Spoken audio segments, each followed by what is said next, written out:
Right, this is Saturday the 3rd of May 2008. I'm Jess Jeffcott and I've come to talk to Reg Jones today about his life story. We're at Hedgerows in Plumbers Lane, Fordham, Plumbers Road, Fordham, and I'll start by asking you, Reg, could I have your full name and your age? Yes, I'm Reginald Daniel Jones. I'm 74 and I was born in Dagenham in Essex. Exactly where were you born? Do you know? I was born in actually Dagenham. Hospital? No, it was home. And what date? The 30th of the 4th, 34. 1934. So, are you married? Yes. And your wife's name? My wife's name is Barbara May Jones. She was born in Dagenham, same place as I was born. So how long have you been married? 52 years. Right. And your present address?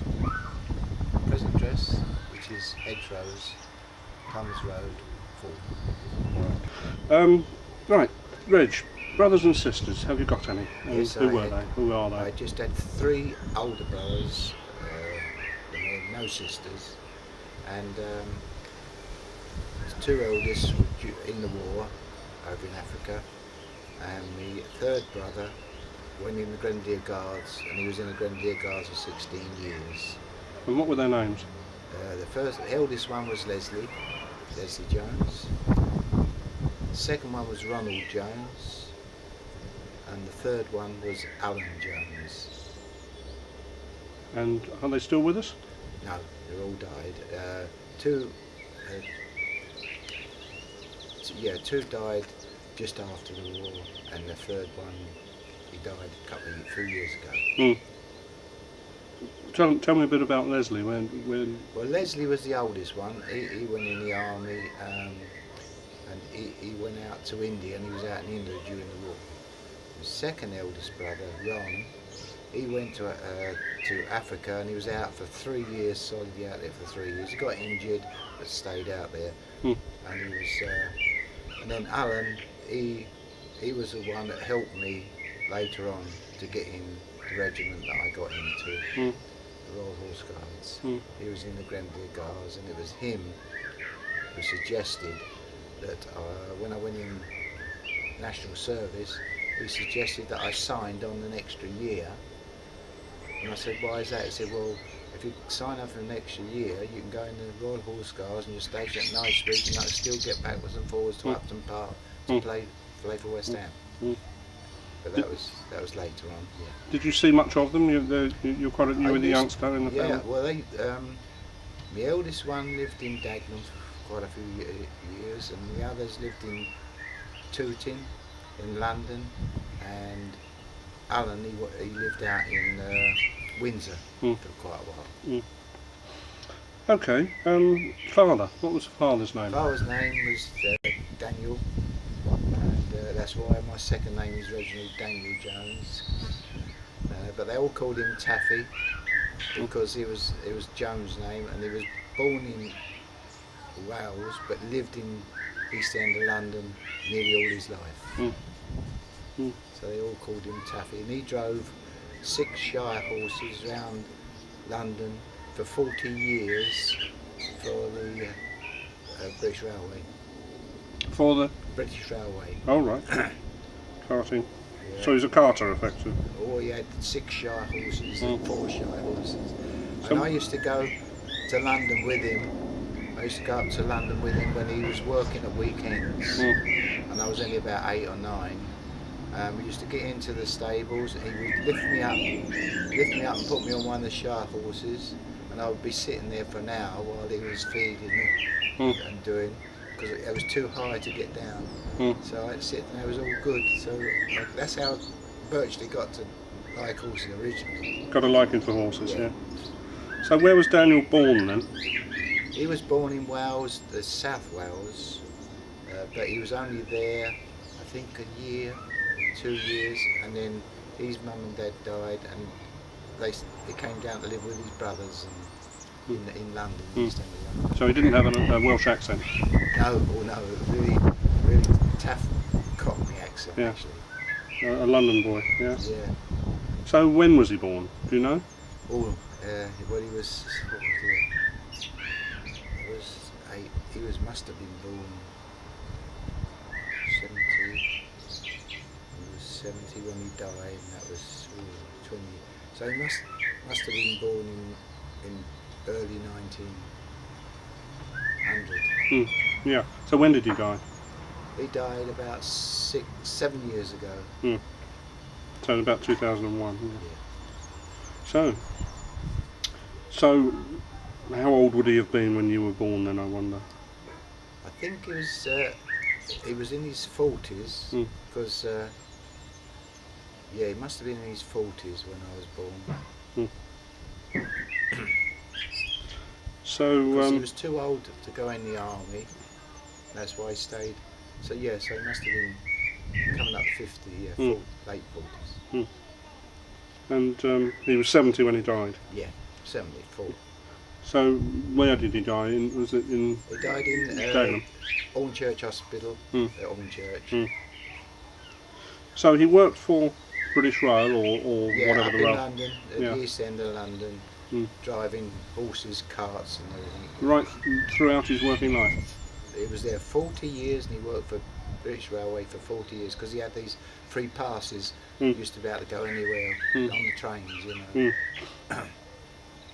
So he was moving what, typically? What was he carting? Well, it was all various deliveries, you know, because I was a bit young, didn't realise what he was doing, but he worked there for 40 years, and his wages was £4.10 a week. Just seems odd to use horses for carting about.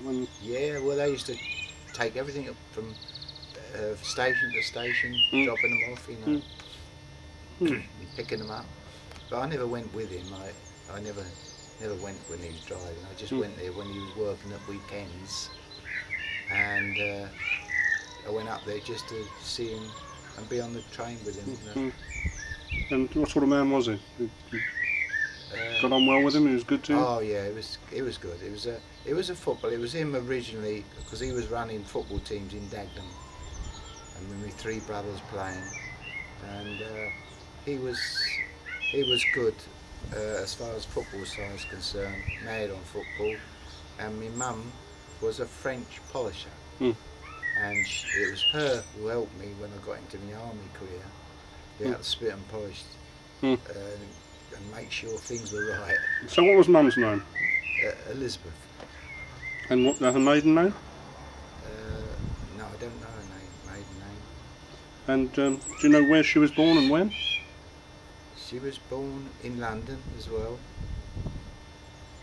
She was born in London, I think it was Bethnal Green. And how old was she when she died? Or she was 73. She died at home. And when was that? In Dagenham. When? She died a year before my dad died. So about the year 2000? Yeah. So again, born about 1927. Yeah. So she was a French polisher. Was yeah, well, how did she get her father used to do all French polishing tables, and she during the war she used to get people in the village, in Dagenham, used to roll in pianos, and she would have them in for about 3 days and French polishing. She was very good. But I have got a round chair upstairs that she gave us for one of our birthdays, and she French polished it. That's good. She was immaculate at that. So she was presumably French polishing when she met your father? Yes, yeah. Do you know where they met? No, I think it was definitely at Bethnal Green, Aldgate East. So was she working after she was married as well? What she did, she was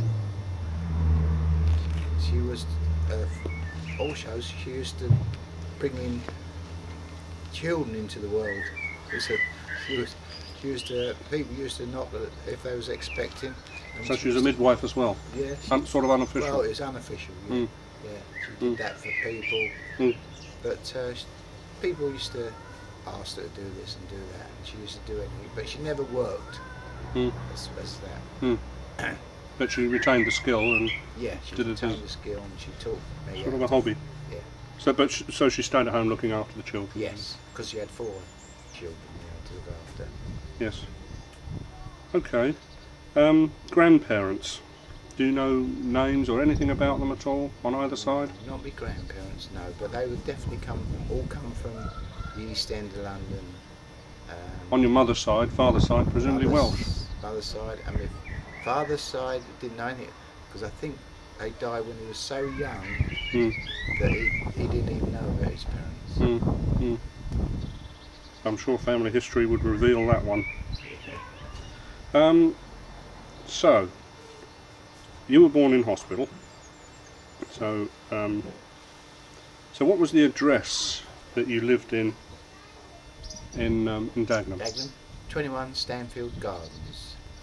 And how long did you live there? Oh, I lived there. Well, when we even lived there when we first got married, me and Barbara.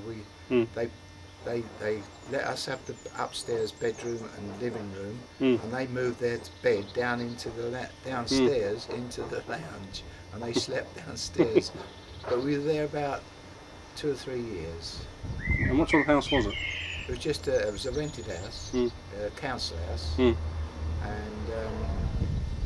what happened was when they both died, I was the only one who had a car, and I had to take the keys back to the council and hand over the keys, and when I went there and I said, I told them the name and number of the road, they said, oh, that's you have to pay two weeks rent in advance for giving us, let us know that.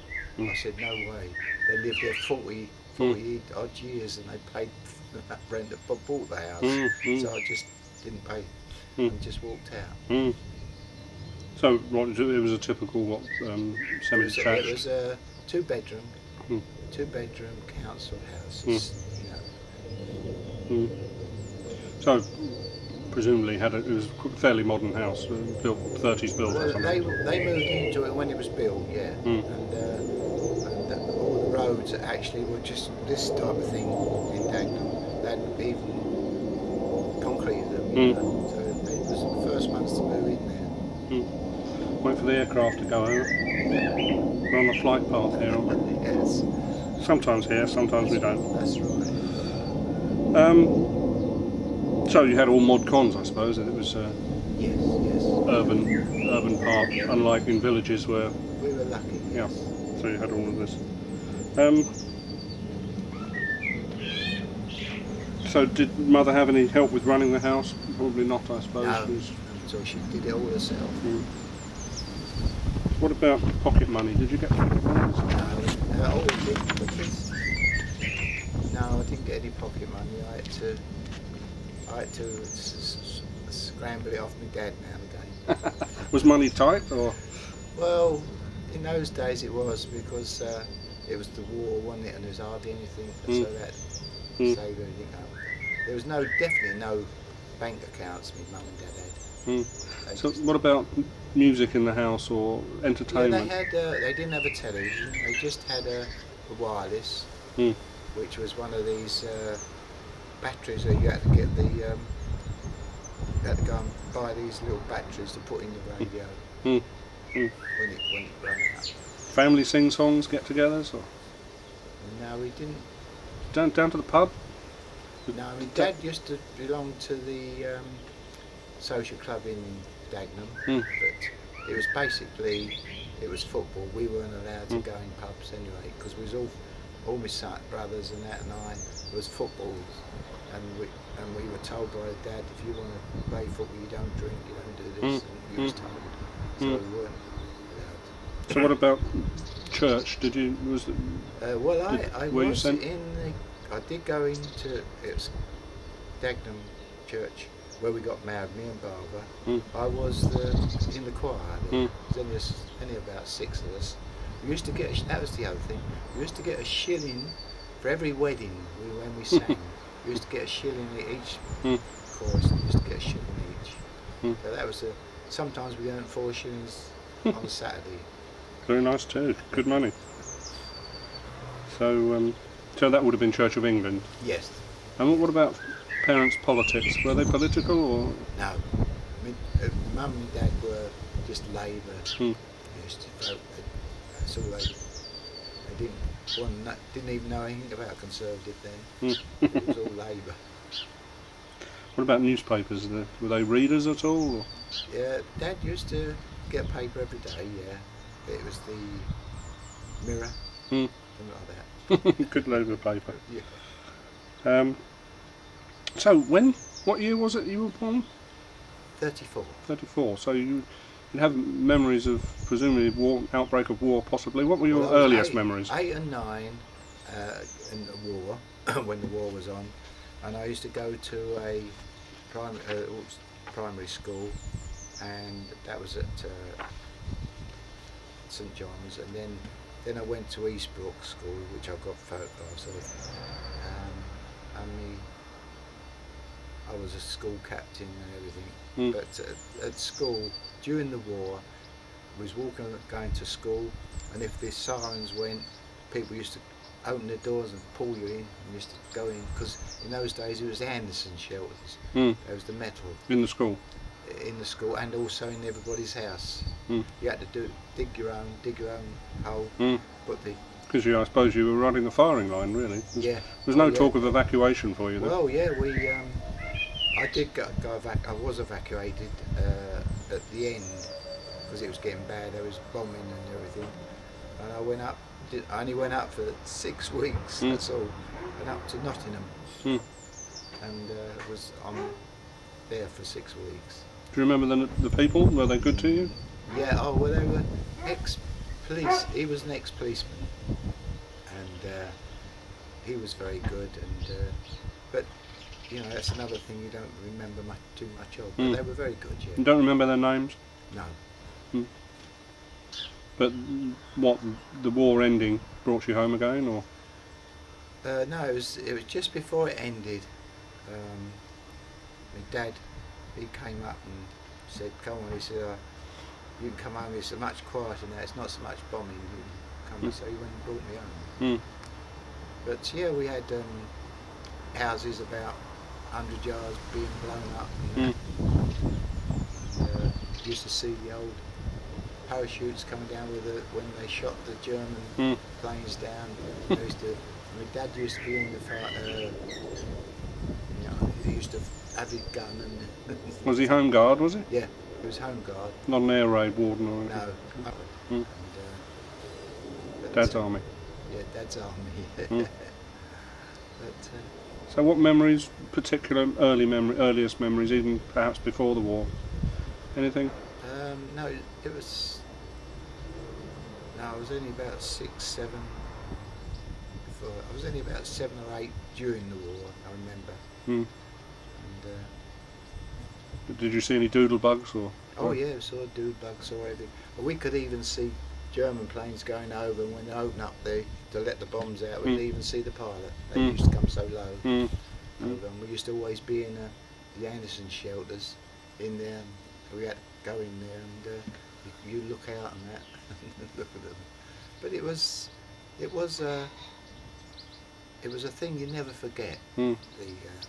The war, the way it was run. That was good. Yeah, horrible business, but Yeah. so war's over. When did you go to senior school then? The next I school went up? to Eastbrook School. I went when I was 13 and 14. Went to Eastbrook School, and that's where I started being the school captain, football captain, cricket captain, athletics captain. I used to do them all, and So you're pretty fit then? I would, yeah. I used to hurdle. I even played cricket I even had trials, and from Essex Cricket Club, and Trevor Bailey was then the fast bowler for England. And I went to Ilford and had sessions from him to bowl, fast bowling. He used to put an handkerchief on the spot where you had to bowl, make sure you hit it with the ball. Get the bounce, yeah. And so I went and played for Essex Cricket Club, and Dagenham. I even got picked for. I've got photographs in there of the London schoolboys, Dagenham schoolboys, and I was a captain there. And yes, but I had to pack up when I went to football. When I went to West Ham, I had to pack up cricket because Ted Fenton was the manager then, and he said, look, and occasionally I used to have a little swollen knee, and he said, either you pack up football or pack up cricket, because every time you bowl fast you're going to have trouble with your knee. And so that's when I gave up cricket, and that's when I went to, when I was at West Ham. With Ted Fenton? Ted Fenton was the manager. Yeah. The manager at West Ham then. Yeah. So you went to West Ham. Well, we ought to just talk a little bit about school. So what about other subjects? Was it any interest in any particular? I used to enjoy, it was very good there, and I had to be a good boy, otherwise any of the teachers, if I was done something wrong, I would be banned from playing football. They knew how to punish you. Yeah, that's the punishment.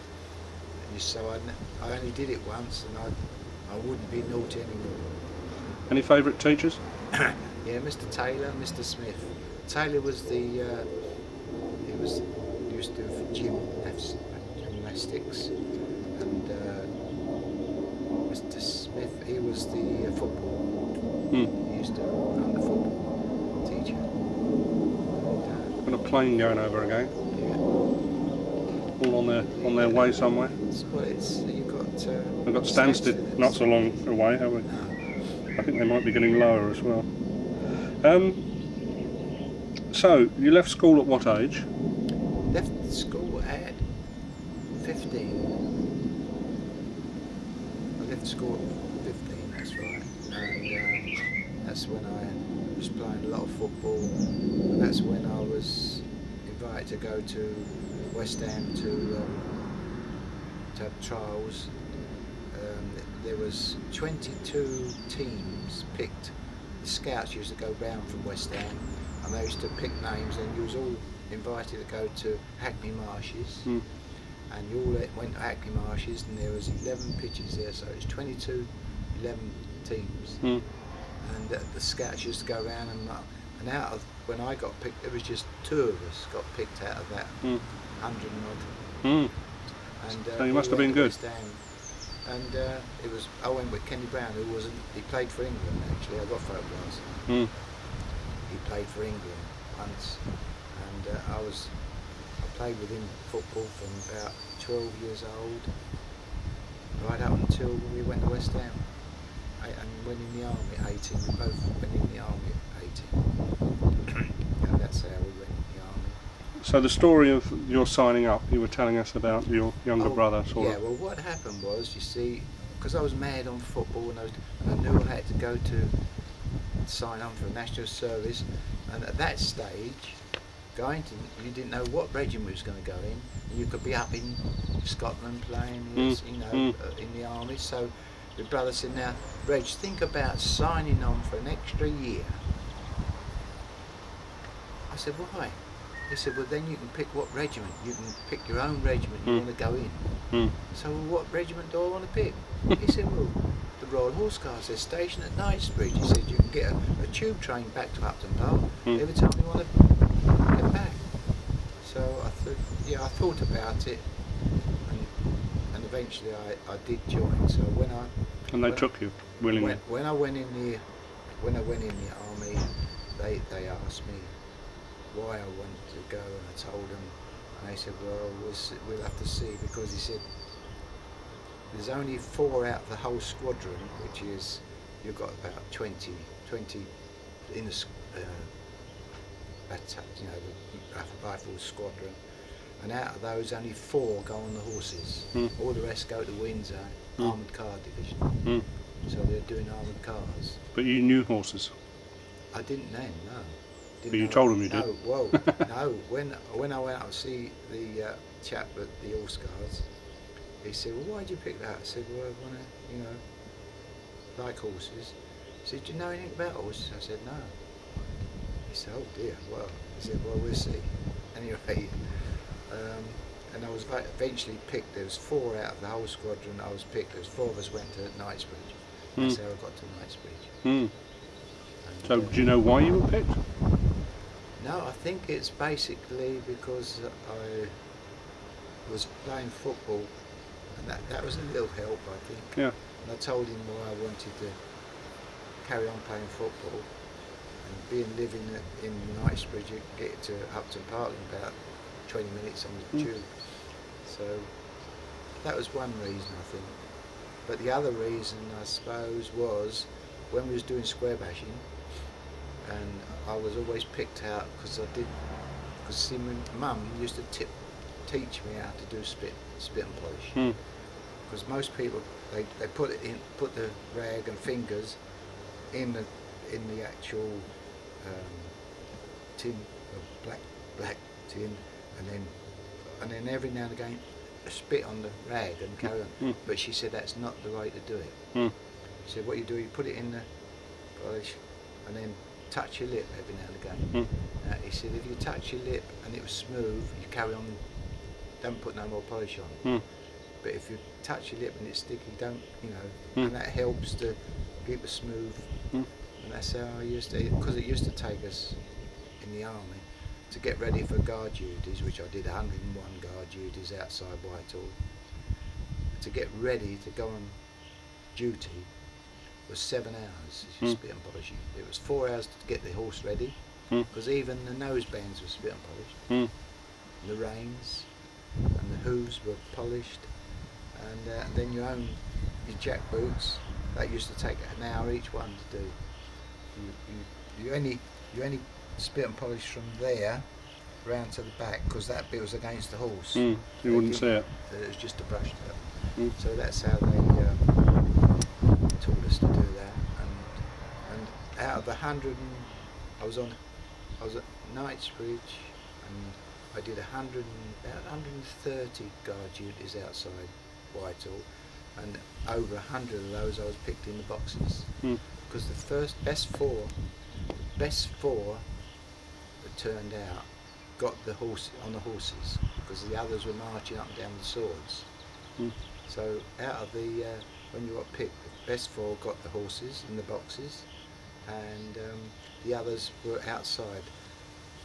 So when you was on the horses, you went on, changed guards at 10 o'clock. You was on an hour, come off at 11, and on an hour, and off for an hour, until 4 o'clock. Then you was finished for the whole lot. But if you was on foot guard duty, you was 2 hours on and 4 hours off, but right through the night, in the dark, right through the night, you was marching up there. So it was essential that you got boxes, in the boxes, on the horses, sitting on the horse. Because you met so many people when you was outside Whitehall on the horse. You were sitting there, and there would be Americans coming up and they'd want to take photographs, and they'd thank you, and they'd put "Thank you very much," Drew, put a coin in your boot, because you weren't allowed to talk or anything. And when you finished off duty, you tipped your boot out, and you had about 4 shillings, something like that. But so that was the good reason. I had all the family say, well, you know, I was in the coronation. I was behind the Queen Mother's coach. Well, tell us about it. Well, that's when I went in the army and got on the horse guards, on the horse duty. Then I decided that I would like to, do as much as possible, and I did. I mean, I was on Troop in the Colour. I did 3 Troop in the Colours. I did Lord Mayor Show. on the coronation behind the Queen Mother's coach, and we used to go to Buckingham Palace. You're always in and out Buckingham Palace. But the very first time I was on guard duty at Whitehall in the boxes, I contacted my mum and dad. I said, I'm on duty, Dad. You know, I don't know where I should be on duty, but I'm at Whitehall. Oh, we'll come and see you. So the very first time I was lucky to get number 1 box, because it was 4 boxes. Number 1. So because you go straight on duty. He said, what time do we come? I said, well, change guard 10 o'clock. So on guard duty outside the boxes. That way was Whitehall, the other way was looking up and down, looking for them to come, because they would come and see us. Because when you got your helmet on and all your guard, they wouldn't recognise you. So eventually I was on for about half an hour, and eventually I saw my mum and dad coming along. So I pushed the horse, because you was only allowed to push the horse out of the box and pull it back. You pushed it out when it was hot, and if it was raining you come back into the box. So you was allowed to do that. So I pushed the horse out and stood right out in front, and my mum and dad come up, and there was railings. There's a box there, the railings along here. And they came up and they're looking through, because they could see the blokes walking up and down with swords. And I heard my dad say to Mum, Charlotte, can you see where he is? Can you notice him? So I thought, well, what do I do here? We weren't allowed to speak. So I put, because horse guards, we had our chin strap and the helmet on your chin. But I thought, right, so I flicked it up so it was around my mouth. And I stood there and thought, oh. I said, I'm up here, Dad.